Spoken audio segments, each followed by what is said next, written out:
આપણે બધાએ જોસેફ અને એના રંગબેરંગી કોટની વાર્તા તો સાંભળી જ છે, ખરું ને? પણ શું એ ખાલી એક જૂની વાર્તા છે કે પછી એમાં કંઈક વધારે ઊંડો અર્થ છુપાયેલો છે? આજે આપણે એક એવા અનોખા દૃષ્ટિકોણને સમજવાના છીએ જે કહે છે કે આ વાર્તા વાસ્તવમાં ભવિષ્યની એક ભવિષ્યવાણી છે. તો ચાલો આ વાતની શરૂઆત કરીએ આમોસના પુસ્તકના એક શક્તિશાળી વાક્યથી.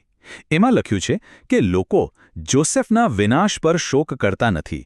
હવે જુઓ, અહીં વિનાશ શબ્દ વપરાયો છે, સફળતા નહીં પણ વિનાશ. આવું કેમ? આ એક જ સવાલ આપણને આખી વાતના ઊંડાણમાં લઈ જશે. તો સવાલ એ છે કે જો બાઇબલમાં જોસેફની જે વાર્તા છે એ ભવિષ્ય માટેની એક ચેતવણી હોય તો? આ વિશ્લેષણ એકદમ ચોંકાવનારો દાવો કરે છે. એ કહે છે કે ઇજિપ્તમાં જોસેફે જે કંઈ પણ કર્યું એ ખાલી ભૂતકાળની વાત નથી, પણ આવનારા અંતિમ સમયનો એકદમ સ્પષ્ટ નમૂનો છે. ચાલો આ દલીલને જરા તપાસીએ. તો પહેલો મુદ્દો છે જોસેફની વિપત્તિ. અહીંથી જ ભવિષ્યવાણીની શરૂઆત થાય છે. મૂળ સ્ત્રોતનું કહેવું છે કે જોસેફે જે દુકાળનો સામનો કર્યો એ કોઈ નાની સૂની સ્થાનિક ઘટના નહોતી. ના, એ તો આવનારા એક મોટા વૈશ્વિક સંકટનો પડછાયો માત્ર હતો. અને આમાં એક રસપ્રદ વાત એ છે કે અહીં બે પ્રકારના દુકાળની વાત કરવામાં આવી છે. એક તો ભૌતિક દુકાળ, એટલે કે ખાવા પીવાની અછત, અને બીજો આધ્યાત્મિક દુકાળ, એટલે કે ઈશ્વરના વચન, સત્યની અછત. આનો મતલબ એ થયો કે જે સંકટ આવશે એ ખાલી આપણા શરીરની જ નહીં પણ આપણા આત્માની પણ પરીક્ષા લેશે. હવે આવે છે બીજો ભાગ, બે સ્વાપદોની ઓળખ. અને સાચું કહું તો આ આખા અર્થઘટનનો સૌથી રસપ્રદ હિસ્સો છે.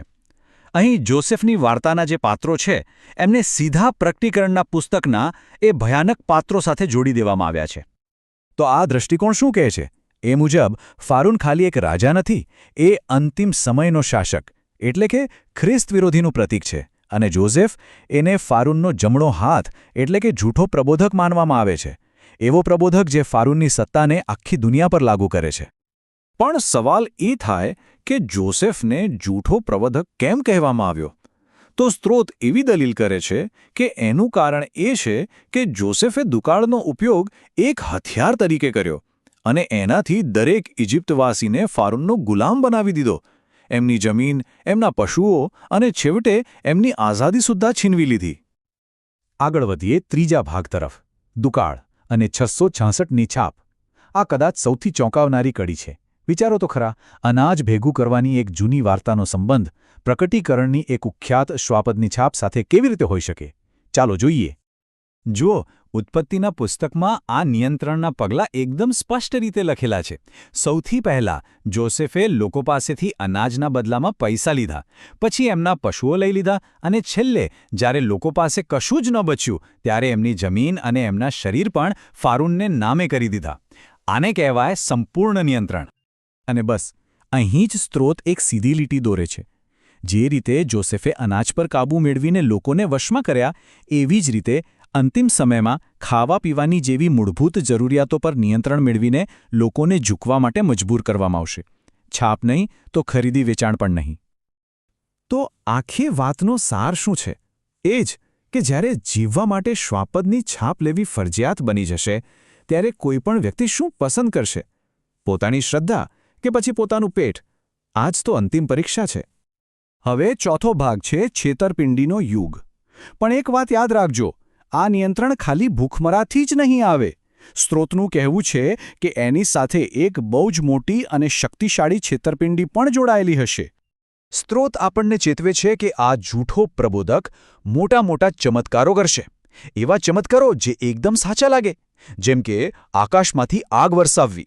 આ બધા મહાન ચિહ્નો અને અજાયબીઓનો એક જ હેતુ હશે, આખી દુનિયાને ગેરમાર્ગે દોરવાનો.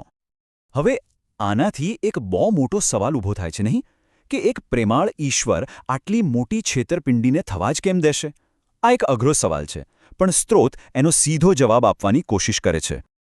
દલીલ એવી છે કે આ કસોટી એક મોટી ચાળણી જેવું કામ કરશે. એ સાચા અને ખોટાને અલગ કરી દે છે. આનો હેતુ એ છે કે અંતિમ ન્યાય થાય પહેલાં કોણ કોની સાથે છે, કોની નિષ્ઠા ક્યાં છે, એ બધું જ સ્પષ્ટ થઈ જાય. બધાની સામે. અને હવે આપણે આવી ગયા છે 5મા અને અંતિમ ભાગ પર. અંતિમ પસંદગી અને ન્યાય. આ ભવિષ્યવાણીનું છેવટનું પરિણામ શું આવશે?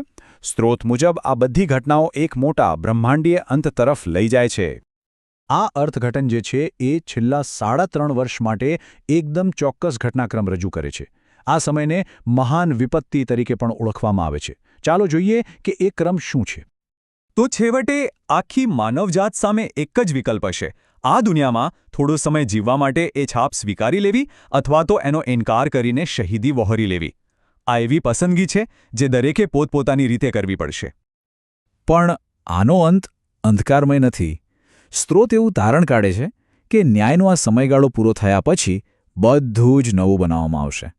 આ જૂની ભ્રષ્ટ દુનિયા ખતમ થઈ જશે અને એક શુદ્ધ નવી દુનિયાનો ઉદય થશે. તો અંતે આ બધી વાત આપણને એક સવાલ પર લાવીને ઊભી રાખે છે. શું જોસેફની વાર્તા ખરેખર ભવિષ્યનો કોઈ નકશો છે જે આપણને આવનારા સમય માટે તૈયાર કરી રહ્યો છે, કે પછી આ ઇતિહાસનું પુનરાવર્તન માત્ર છે જે સદીઓથી આપણને સત્તા, નિયંત્રણ અને શ્રદ્ધા વિશે એક જ પાઠ ભણાવી રહ્યો છે? આ વિચાર સાથે જ આપણે આજની ચર્ચાને અહીં વિરામ આપીએ.